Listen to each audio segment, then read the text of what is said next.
Hi అండి, నమస్తే. నేను మీ సునీత. వెల్కమ్ బ్యాక్ టు అమ్మ చేతి వంట కిచెన్ అండ్ బ్లాగ్స్. ఈరోజు వీడియో వచ్చేసి ఎంతో టేస్టీగా సూపర్గా ఉండి చికెన్ 65 లాంటి చికెన్ లెగ్ పీస్ని చేసి చూపించబోతున్నాను అనమాట. చాలా టేస్ట్గా ఉంటాయి. ఇక లేట్ చేయకుండా ఎలా చేసుకోవాలో చూసేద్దామా. మరి దానికోసం ఇక్కడ నేను 2 శుభ్రంగా కడిగిన లెగ్ పీస్లను తీసుకున్నాను. ఈ లెగ్ పీస్లకి ఈ విధంగా చిన్న చిన్న ఘాట్లు పెట్టుకొని తీసుకోవాలి. ఇలా ఘాట్లు పెట్టుకొని తీసుకోవడం వల్ల మసాలా అనేది లోపల దాకా వెళ్ళి టేస్ట్ అనేది చాలా బాగుంటుంది.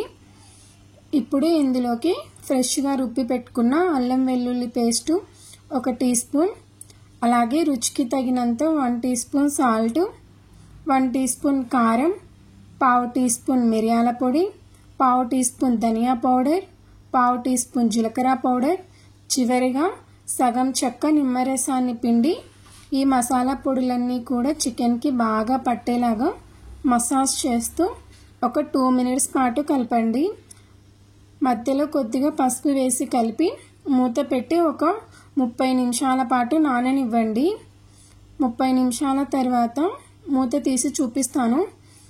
ఇప్పుడు 1 టేబుల్ స్పూన్ కార్న్ఫ్లోర్ వేసి ఈ లెగ్ పీస్లకి అంతా పట్టేలాగా మసాజ్ చేస్తూ కలపండి. అలాగే చిటికెడు ఫుడ్ కలర్ వేసి బాగా కలపండి. ఫుడ్ కలర్ అనేది ఆప్షన్ అండి, మీకు ఇష్టం లేకపోతే స్కిప్ చేసేయండి. అలాగే 1 ఎగ్ తీసుకొని అందులో నుంచి తెల్ల సొన మాత్రమే తీసుకొని కొంచెం వేసి ఈ ముక్కలకంతా పట్టేలాగా బాగా కలిపి పక్కన పెట్టుకోండి. ఒకవేళ మీకు పల్చగా అయితే కొద్దిగా కార్న్ఫ్లోర్ వేసి కలుపుకోవాలి.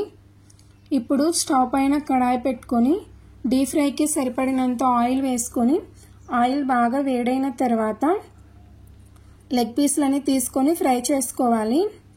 ఇలా ఫ్రై అవుతున్నప్పుడు వెంటనే కలపకూడదండి. ఒక 1 మినిట్ తర్వాత రెండో వైపు తిప్పుకొని కాల్చుకోవాలి. మంటని హై ఫ్లేమ్లో పెట్టుకుంటే మాడిపోతాయి. మంటని మీడియం ఫ్లేమ్లో పెట్టుకొని కాల్చుకుంటే సరిపోతుందండి. ఈ విధంగా 2 వైపులా కాలిన తర్వాత స్టవ్ ఆఫ్ చేసేసి వీటిని ఒక బౌల్లోకి తీసుకొని వేడివేడిగా తింటే చాలా టేస్ట్గా ఉంటాయండి. ఇక ఇంతేనండి, ఎంతో టేస్టీగా ఉండి చికెన్ లెగ్ పీస్లు అనేవి రెడీ అయిపోయాయి. మీరు కూడా మీ ఇంట్లో ట్రై చేసి ఎలా కుదిరిందనేది మీ ఫీడ్బ్యాక్ని నాతో కామెంట్ సెక్షన్లో షేర్ చేసుకోవడం అస్సలు మర్చిపోకండి. అలాగే వీడియో నచ్చితే ప్లీజ్ లైక్ చేయండి, మీ ఫ్రెండ్స్ అండ్ రిలేటివ్స్కి షేర్ చేయండి. మరిన్ని tasty and simple cake recipes కోసం అమ్మ చేతి వంట కిచెన్ అండ్